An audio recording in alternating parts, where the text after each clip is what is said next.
Hello, welcome to Blue Slang 360.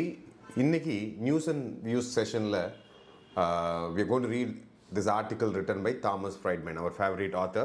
Primarily அவர் Middle East பற்றி நிறைய எழுதுகிறாரு. குறிப்பாக இப்போ இஸ்ரேலி பாலஸ்டீன் கான்ஃப்ளிக்டை பற்றி ரொம்ப டீட்டெயிலாக அவர் எழுதிட்டுருக்காரு. ஸோ நம்ம ஆல்ரெடி ஒரு ஆர்டிக்கல் பார்த்தோம், அவர் எழுதின ஆர்டிக்கல். ஸோ இன்னைக்கு he is talking about how Israel-Palestine conflict can be resolved by two leaders. One is the US President, Joe Biden, and another leader he is talking about is the Saudi Arabia's Prince, M.B.S. So let's read this article, learn words, also discuss about the context.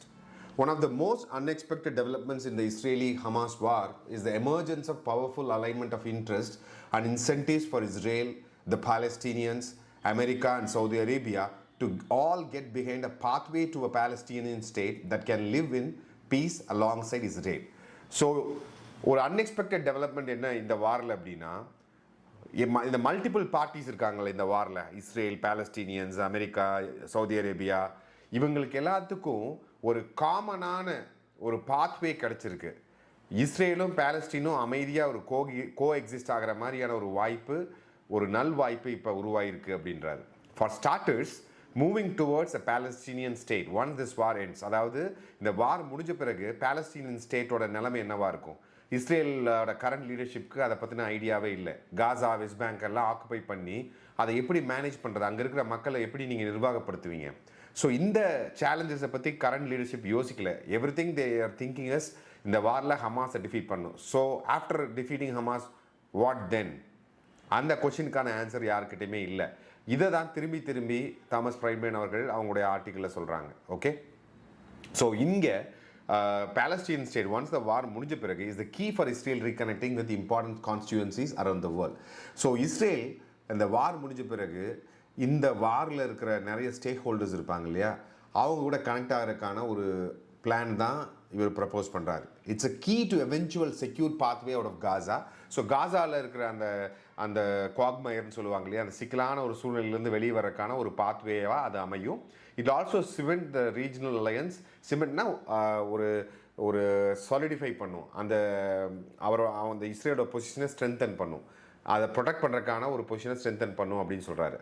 I understand why many in Israeli society will still be ட்ரமடைஸ்னா அந்த October 6 நடந்துச்சு, 7 நடந்துச்சு இல்லையா, அந்த ஒரு தாக்குதல், அதுலேருந்து அவங்களால வெளிவர முடியல, அந்த ஒரு அதிர்ச்சியிலே இருக்கிறாங்க. சரிங்களா, அதை தான் ஒரு ட்ரமடைஸ்டுன்னு சொல்கிறாரு. they don't want to hear anything about Palestinian state. even after வாருக்கு அப்புறம் பாலஸ்டீனியன் ஸ்டேட் என்னவா இருக்கும், அது எப்படி நிர்வாகம் பண்ண போகிறாங்க, even if it is a demilitarized form, அதாவது இந்த டெரரிஸ்ட் எல்லாத்தையும் களையெடுத்து ஒரு நார்மல் ஹார்ம்லெஸ் பாலஸ்டீனியன் ஸ்டேட்டை கூட திங்க் பண்ணுறதுக்கோ பேசுகிறதுக்கோ இஸ்ரேல் பீப்புள் தயாராக இல்லை, சொசைட்டி தயாராக இல்லை அப்படின்னு இவர் சொல்கிறாரு. But for many Israelis that was true for years before the Gaza war. Even before இந்த காசா வார்க்கு முன்னாடி கூட அந்த சுச்சுவேஷன் அப்படி தான் இருந்தது. To continue ignoring this subject now would be a grave எரர்னா ரொம்ப ஒரு மோசமான ஒரு மிஸ்டேக்காக இருக்கும் அப்படின்றாங்க. Israel needs to shape it, not ignore it. So இந்த பிரச்சனையை வடிவமைக்கிற இந்த சிக்கலை தீக்கிறதுக்கான ஒரு ஷேப்பிங் பொசிஷன் இஸ்ரேல் இருக்குமே தவிர அதை இக்னோர் பண்ணக்கூடாது அப்படின்றார். If Israel Detroit Hamas and then decides to permanently occupy Gaza and the West Bank, rejecting any form of Palestinian statehood, Israel will become a global pariah. So இந்த வார்த்தை ரொம்ப கான்ட்ரவர்சியான வார்த்தை, பரையான்றது. It's a caste denotation. English எப்பவுமே பார்த்தீங்கன்னா எல்லா ஊர்லேருந்து வார்த்தைகளை கற்றுருக்கோம், அப்படி கற்றுக்கிட்ட வார்த்தை தான் இந்த pariah. That means somebody who's untouchable. So very politically incorrect வேர்டுங்க, but still it's being used by global authors. Okay, so Israel யாருனாலையும் அண்ட முடியாத ஒரு ஒதுக்கி வைக்கப்பட்ட ஒரு நாடாக மாறிடும் அந்த ஆக்குபேஷனில் இருந்தாங்கன்னா அப்படின்னு சொல்கிறாங்க. அரேப் வேர்ல்டு டெஃபினட்டாக டீல் பண்ண விரும்ப மாட்டாங்க. This will force Israel's Arab allies to distance themselves from the Jewish state. So இஸ்ரேலுக்கு சில ஆதரவான அரேபிய நாடுகள் இருக்காங்க இல்லைங்களா, அவங்களுமே இஸ்ரேல் கூட டைரெக்டாக டீல் பண்ண விரும்ப மாட்டாங்க அப்படின்னு சொல்கிறாங்க. And if Israel remains in பர்பச்சுவல்னா எப்பொழுது நீடித்த conflict with Palestinians, the entire architecture of America's Middle East strategy. So அமெரிக்காவோட மிடில் ஈஸ்ட் ஸ்ட்ராட்டஜி நீங்கள் ஹிஸ்டாரிக்கலாக பார்த்தீங்கன்னா கிளின்டன் டைம்லேருந்து they're trying to solve this problem. But அவங்களால முடியல. பட் ரீசெண்ட் இயர்ஸில் ட்ரம்ப் அட்மினிஸ்ட்ரேஷன்லையும் சரி, இல்லை பைடன் அட்மினிஸ்ட்ரேஷனில் ஒரு பிரேக் த்ரூ வந்தது. ஆப்ரஹாம் அக்கார்ட்ஸ்ன்னு சொல்லிட்டு சவுதி அரேபியா வந்து இஸ்ரேல் கூட ஒரு நாமினல் ரிலேஷன்ஷிப்பை டெவலப் பண்ணுறதுக்காக ட்ரை பண்ணாங்க. ப்ரைமரி டெக்னாலஜி ஸ்பேஸில், ஈவன் துபாயில் வந்து இஸ்ரேலோட டிரான்சிட் ஃப்ளைட் எல்லாம் அலோவ் பண்ணாங்க. ஸோ அதெல்லாமே ஒரு பெரிய பிரேக் த்ரூ. ஸோ எல்லாருமே விரும்பினது என்னதுன்னா, இந்த ரிலேஷன்ஷிப் ஒரு நெக்ஸ்ட் லெவலில் போய் பீப்புள் டு பீப்புள் ரிலேஷன்ஸும் பிஸ்னஸ் டு பிஸ்னஸ் ரிலேஷன்ஸும் இன்னும் பெட்டர் ஆகும் அப்படின்ற ஒரு எதிர்பார்ப்பில் இருந்தாங்க. ஆனால் இந்த வார் வந்து அதுக்கு ஒரு ஃபுல் ஸ்டாப் வச்சு இப்போ வெயிட் பண்ணிட்டு இருக்காங்க. ஸோ யூஎஸ் என்ன பண்ணணும்னா, இங்கே இருக்கிற அந்த மிடில் ஈஸ்ட் சுச்சுவேஷனை கொஞ்சம் நெக்ஸ்ட் லெவல் கொண்டு போய் இஸ்ரேல் சவுதி அரேபியாவோட ரிலேஷன்ஸை ஸ்மூத்தன் பண்ணணும்னா டெஃபினட்டாக ஒரு டெசிசிவ் ரோலை இங்கே ப்ளே பண்ணணும். இஸ்ரேலை ஃபோர்ஸ் பண்ணி 2 ஸ்டேட்டுக்கு அக்செப்ட் பண்ண வைக்கணும். ஒரு டீமிலிட்டரைஸ்டு பாலஸ்டீனியன் கண்ட்ரியை இஸ்ரேல் ஏற்றுக்க வைக்கணும் அப்படின்றது தான் அவர் இங்கே சொல்கிறார். சரிங்களா?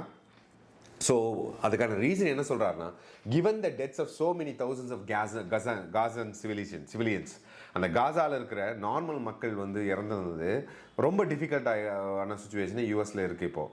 ஏன்னா மற்ற கண்ட்ரீஸ்கிட்ட அவங்க டீல் பண்ணும்போது they are accountable for those thing.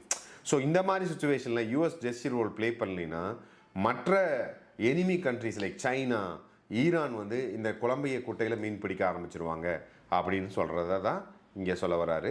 அந்த Saudis need a pathway to a Palestinian state in order to normalise ties with Israel and thereby win support in the US Congress for some kind of new US Saudi security pact.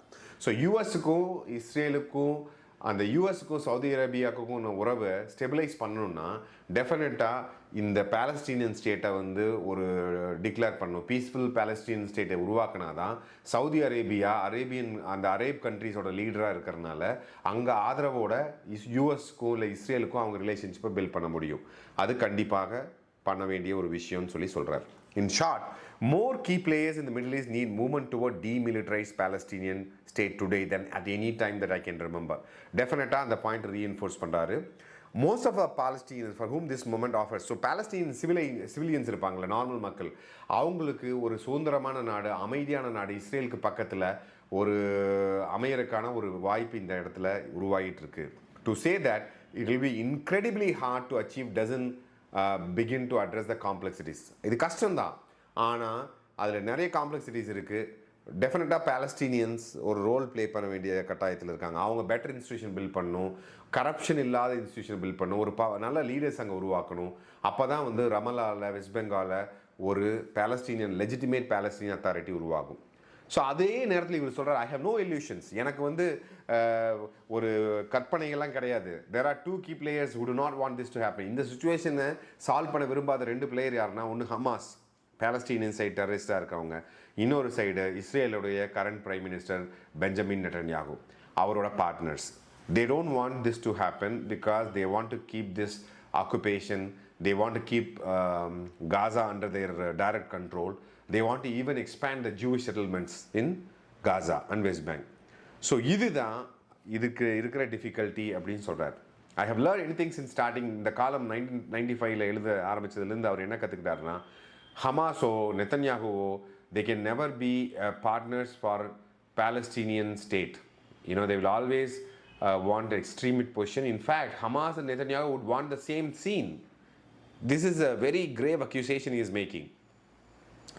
So இவர் ஒரு flashback போகிறார். 2002 Saudi அரேபியாவோட பிரின்ஸாக இருந்த அப்துல்லா பின் அப்துல் அசீஸை வந்து meet பண்ணும்போது இந்த மாதிரியான ஒரு ப்ரப்போசலாக அவர் சொல்லியிருந்திருக்கார். அப்போவே அந்த 9/11 அட்டாக்கோட அந்த ஷேடோவில் வந்து பார்த்திங்கன்னா நிறைய Saudi Arabians involve ஆகியிருந்தாங்க.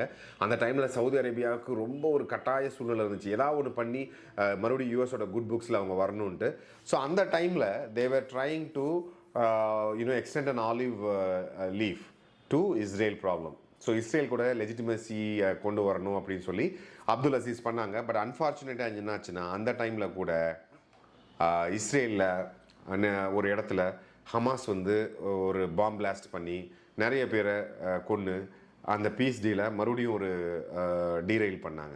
So whenever there is a normalcy, there is a hope for normalcy, you have Hamas playing a wreck and also even sometimes Israel playing a wreck. Okay? So this is what he is talking about in a nutshell. So he is suggesting about how this discussion happened.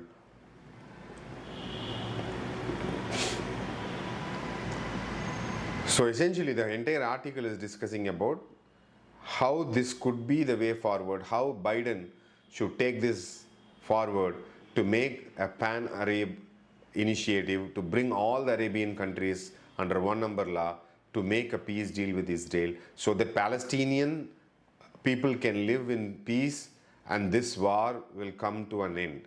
So this is what he is proposing. He is saying Biden should take control of the narrative and force Netanyahu to cooperate with Palestinians.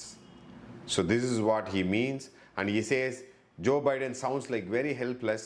He should realize he is the president of the most powerful country and he has to take charge. Along with Mohammed bin Salman of the Saudi Arabian prince, he has to force and finish the job, which his predecessor, அவங்களுடைய முன்னால் இருந்த you know பிரசிடெண்ட்டோ இல்லை பிரின்சஸோ அவங்கள தான் அவங்க மீன் பண்ணுறாங்க. So இந்த நேரத்தில் இதை பண்ணலைன்னா ஈரான் மற்ற அந்த யூனோ சிரியா இந்த மாதிரியான ஒரு ஃபோர்ஸஸ் எல்லாமே உள்ளே வந்து இருக்கிற சுச்சுவேஷனை it will make it very difficult. ஓகேங்களா? So this is what they mean by that. I think this repeated article. So he again talks about how this could be the best opportunity to two-state solution. And the ஆஸ்லோங்கிற அந்த நார்வேயில் நடந்த speech ஒரு அக்கார்டுன்னு சொல்லுவாங்க, ஒரு ஒப்பந்தம் வந்து failure ஆகிடுச்சு actually. But அந்த ஒரு சிக்னிஃபிகண்ட் மைல்ஸ்டோன், அதுக்கு தான் வந்து யாசர் அரஃபத்துக்கெல்லாம் நோபல் ப்ரைஸ் கொடுத்தாங்க. அதுக்கு பிறகு ஒரு பெட்டர் சான்ஸ் இப்போ இருக்குது. ஸோ தயவு செய்து இதை யூஸ் பண்ணுங்கள் அப்படின்னு ப்ளீட் பண்ணுறாரு Thomas Friedman. I believe you have learned quite a few words. So what is happening in Israel-Palestine is having an impact. Even உங்களோட ஸ்டடி அப்ராட் ட்ரீம்ஸாக இருக்கலாம், இந்த உலகத்தில் நீங்கள் எந்த மூலைக்கு போனாலும் இந்த விஷயங்கள் அதை அஃபெக்ட் பண்ணும். இமிக்ரேஷன் அஃபெக்ட் பண்ணும், ஒர்க் பிளேஸ் அஃபெக்ட் பண்ணும், எக்கானமி அஃபெக்ட் பண்ணும். So please do read. It is important to have some understanding of what's happening around. So we'll meet in another video. Till then, it's goodbye from Blue Slang 360. Thank you so much.